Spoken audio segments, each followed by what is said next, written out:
देश और दुनिया की तमाम छोटी और बड़ी खबरों के लिए हमारे चैनल को सब्सक्राइब करना न भूलें और बेल का बटन जरूर दबाएं। नमस्कार दोस्तों, स्वागत है आपका देश लाइव में और आपके साथ मैं हूं आशिमा त्यागी। दोस्तों, फिर हाजिर हूं एक महत्वपूर्ण विषय पर आपसे बात करने के लिए, आपसे संवाद साधने के लिए। तो आज का जो मुद्दा है वो बेहद अहम है, बहुत इम्पॉर्टेंट है। दरअसल बात सोशल मीडिया से शुरू करते हैं। सोशल मीडिया पर एक खबर अचानक आग की तरह फैलती है। ईरान ने भारतीय जहाज़ों को स्ट्रेट ऑफ हॉर्मुज से निकालने की इजाज़त नहीं दी।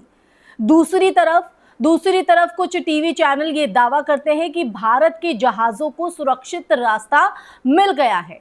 एक ही घटना पर दो बिल्कुल उलट दावे। सवाल उठता है कि आखिर सच क्या है? क्या भारत के जहाज सच में रोके गए हैं या फिर ये सूचना युद्ध का हिस्सा है जो इस समय मध्य पूर्व की जंग के साथ चल रहा है?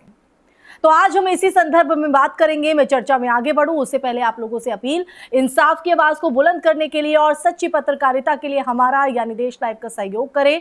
साथ ही डिस्क्रिप्शन में दिए गए लिंक को ओपन कर ज्वाइन बटन दबाकर आप हमसे यानी देश लाइव से सीधा जुड़ सकते हैं दोस्तों आज यही जानने की कोशिश करेंगे कि जो ये युद्ध यहाँ पर चल रहा है इसका दूरगामी प्रभाव और दुनिया पर इसका क्या इफेक्ट पड़ता हुआ, और सबसे खासकर भारत पर, जी हाँ, जिस देश में हम रह रहे हैं। तो सबसे पहले इस पूरे मामले की पृष्ठभूमि को जो है वो समझना जरूरी हो जाता है। दरअसल अमेरिका और इजराइल की तरफ से ईरान पर हमलों के बाद जो पूरा पश्चिम एशिया है वो युद्ध के कगार पर है दोस्तों। और इस संघर्ष का सबसे बड़ा असर जिस जगह पर पड़ा है वो है स्ट्रेट ऑफ हॉर्मुज, दुनिया की सबसे अहम समुद्री तेल मार्गों में से एक। ये लगभग 55 किलोमीटर चौड़ा समुद्री रास्ता है जो फारस की खाड़ी को अरब सागर से जोड़ता है। तो दुनिया के तेल का बड़ा हिस्सा यहीं से होकर गुजरता है दोस्तों। तो सामान्य परिस्थितियों में हर दिन करीब 20 मिलियन बैरल तेल इस रास्ते से गुजरता है। इसलिए अगर यहां जहाजों की आवाजाही रुकती है तो वैश्विक ऊर्जा बाजार हिल जाता है। द एक्सप्रेस ट्रिब्यून, युद्ध शुरू होने के बाद ईरान की रिवॉल्यूशनरी गार्ड ने कई जहाजों को चेतावनी दी कि बिना अनुमति इस रास्ते से गुजरने की कोशिश ना करें। और कई हमलों और धमकियों के बाद समुद्री ट्रैफिक अचानक कम हो गया है और जहाजों की जो आवाजाही है वो लगभग 70% तक घट गई। अब यही वजह है कि दुनिया भर में जो तेल की कीमतें हैं वो उछलने लगी हैं और ऊर्जा सुरक्षा को लेकर जो चिंता है वो बढ़ गई है दोस्तों। और अब आते हैं उस दावे पर जो कि विकिपीडिया के जरिए किया जा रहा है, जो सोशल मीडिया में वायरल भी है। और कुछ रिपोर्टों में ये कहा गया है कि भारत के विदेश मंत्री एस जयशंकर और ईरानी विदेश मंत्री के बीच बातचीत के बाद ईरान ने भारतीय जहाजों को सुरक्षित रास्ता देने का आश्वासन दिया। और कुछ भारतीय स्रोतों ने ये दावा किया कि भारत के जो टैंकर हॉर्मुज से भी गुजर रहे हैं। अब आते हैं रिट्यूअर्स की बात करें, लेकिन कहानी यही उलझ जाती है दोस्तों। तेहरान के सूत्रों ने इन दावों को साफ तौर पर खारिज कर दिया है और कहा है कि भारतीय जहाजों के लिए किसी खास अनुमति या समझौते की जो पुष्टि है वो नहीं हुई है। यानी भारतीय मीडिया के कुछ दावों और ईरानी पक्ष के बयान में ये साफ विरोधाभास दिखाई देता है। तो दोस्तों, दी एक्सप्रेस ट्रिब्यून की अगर बात करें तो इसकी रिपोर्ट के मुताबिक यही वो पॉइंट है जहां फैक्ट चेक की जरूरत पड़ती है।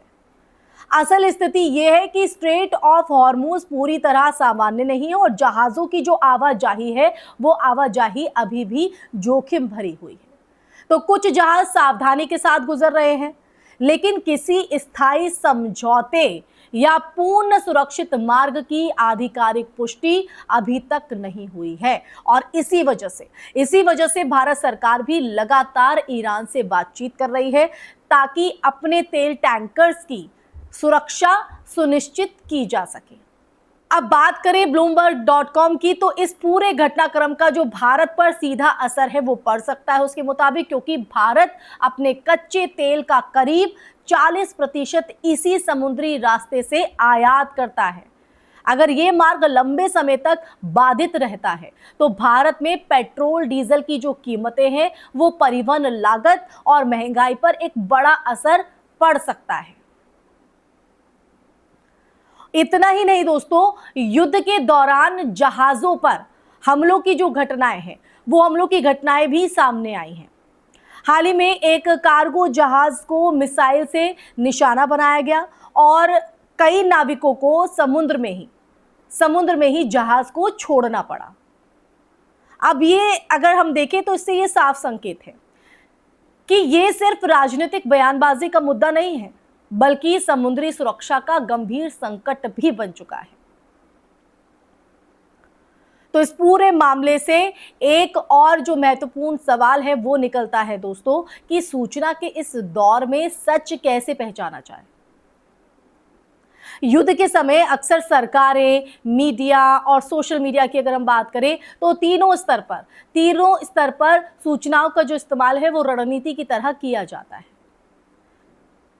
कभी मनोवैज्ञानिक दबाव बनाने के लिए, कभी जनता को भरोसा दिलाने के लिए और कभी विरोधी पक्ष को भ्रमित करने के लिए।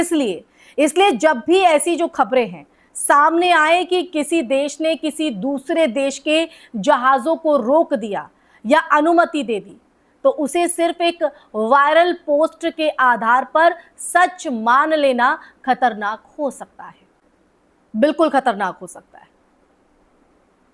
तो इसलिए दोस्तों ये जो स्थिति है, ये जो जानकारी है देना जरूरी था और आखिर में यही हमें समझना जरूरी हो जाता है कि स्ट्रेट ऑफ हॉर्मुज सिर्फ एक समुद्री रास्ता नहीं है, बल्कि वैश्विक राजनीति, ऊर्जा सुरक्षा और आर्थिक स्थिरता की धुरी है, जहां होने वाली हर हलचल का जो असर है वो सिर्फ मध्य पूर्व तक सीमित नहीं रहता है, बल्कि दिल्ली से लेकर टोक्यो और लंदन तक जो महसूस है वो किया जाता है दोस्तों।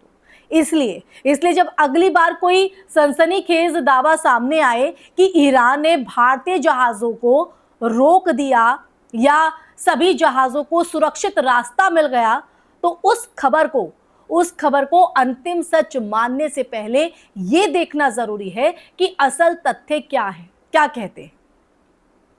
क्योंकि जंग सिर्फ मैदान में नहीं, खबरों के बीच भी लड़ी जाती है दोस्तों।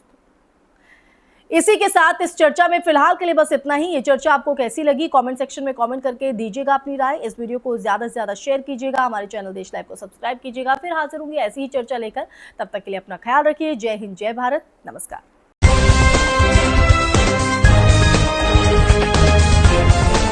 देश और दुनिया की तमाम छोटी और बड़ी खबरों के लिए हमारे चैनल को सब्सक्राइब करना न भूलें और बेल का बटन जरूर दबाएं।